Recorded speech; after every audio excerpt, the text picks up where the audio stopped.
There's Muffaluffa, something like that. They did give him a name, but they shoo him out of the restaurant more often than they make him feel welcome. And nobody ever pets him at all. So I do. I pet him and I share all my food with him because he's always hungry. And in the mornings I buy a smallish bag of pedigree dog kibble from the tienda across the street, which he splits with one other dog. So he gets 1 square a day, which may be the first time in a long while that he's actually had a full belly, enough to walk away from food, say, oh good, okay, I'm content now. He never gets to experience that until now. So yeah, that's part of the reason they give me a hero's welcome. But I also just pet them a lot, and they love that too. They really love that a lot. Dogs thrive on attention, thrive on love. As do people. And we thrive on communication. Oh, he's passing wild in Mexico. And I've learned to also, when in Rome, when in Mexico. Yeah, so where do I start to tell them about my time in Martinez? They've really got it that Martinez is dangerous. They really, really believe that Martinez is dangerous.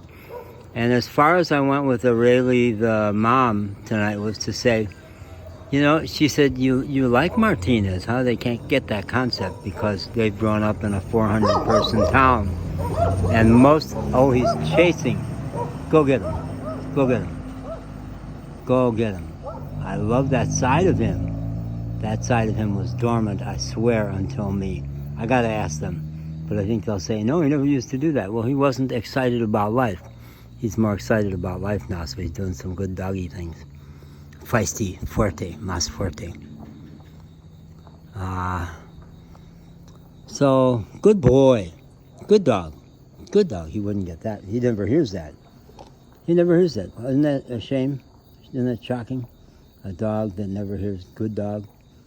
Any dog of mine hears that dozens of times a day. Good dog. All different intonations. There he is. Yeah. So how do I start? Where do I start? I said to her, well, it's compared to here, it's a much bigger city, and I love it. And I did say, I'm from Chicago, you know, and I do love your little pueblo, and I mean it when I say that. I do love it. I love being back here. I could hear the spiritual sound in my head that I hadn't heard for 2 days. That comes only when I'm really quiet. Big buses go through here. Now the buses to me mean my link to Martinez. When I grew up in the little blue-collar suburb of Chicago, southwest of Chicago, the Burlington Northern passenger train into Chicago meant I didn't go to Chicago often, but my mom would take me there, and my mom loved the city and would take us to see Buckingham Fountain and stuff in Grant Park. My mom had worked downtown and loved the downtown. So that's what it meant to me as a kid. And as an adult, when I lived in the first suburb to the west of Chicago, the L train, not a subway at that point, elevated train, it would become a subway when it was downtown and went underground.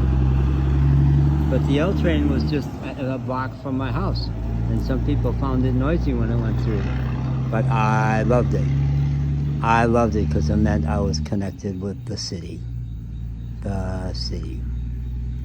So, yeah, I loved Martinez because I got to see different people. I got to see people I don't see every day. I got to see beautiful women. I pictured trying to say to the really quite lovely waitress here, who I have a bit of a thing for, to say, none of them was more beautiful than you, but I couldn't possibly do it with a straight face because the women were so sophisticated and so sharp and so full of themselves. And she's sweet, but she doesn't get it that she's sexy. She doesn't even know that she's beautiful, which she is. But they know it. In Martinez, the women know it. They walk it. Yeah. Lots of them. And I just love, I got a big soft spot for Latino women. So, how would it go? Would it be a good conversation starter to say, well, let's see, what was I afraid of? Well, I fell in love with about 30 women in 2 days and about 10 men. That would not lead to conversation around this table. These are Jehovah's Witnesses, you know? No. What happens after you say that? Besides, everybody just walks away and goes, oh, fuck, what are we dealing with here? And they would not say all those words. Oh, Lord, help me deal with this. But their religion works for them. They're beautiful people. They're loving, loving people. But they have a small world. Now, there was a Pentecostal church just a few doors down here where they rock, they clap, they stomp, and they even move their body some. Not like a black church, but sure better than any white church I know. Yeah. And theirs is Jehovah's Witness. I don't think they would call it Pentecostal. And they study the Bible. I don't think the music is like that. I don't think people are moving their bodies. Mexico's all about music. There's music everywhere, everywhere, everywhere. In Martinez, every third store has a big Bluetooth speaker and it's blaring music. Everything from American 70s, 80s, 90s pop to Mexican rock and roll. Luis at Gascon Grupo Tacos today that his mom created. I guess his name is Gascon also.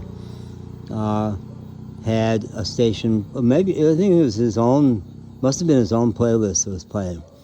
That after some hot Mexican rock and roll, it was Rod Stewart. Young hearts beat free tonight. Time is on your side. He loves that song. He loves this song. But then he put on his favorite Rod Stewart song was Do You Think I'm Sexy? That's amazing. That's amazing. And he played my absolute I'm not a big REM fan, but their song Losing My Religion is my favorite REM song, and that came on too.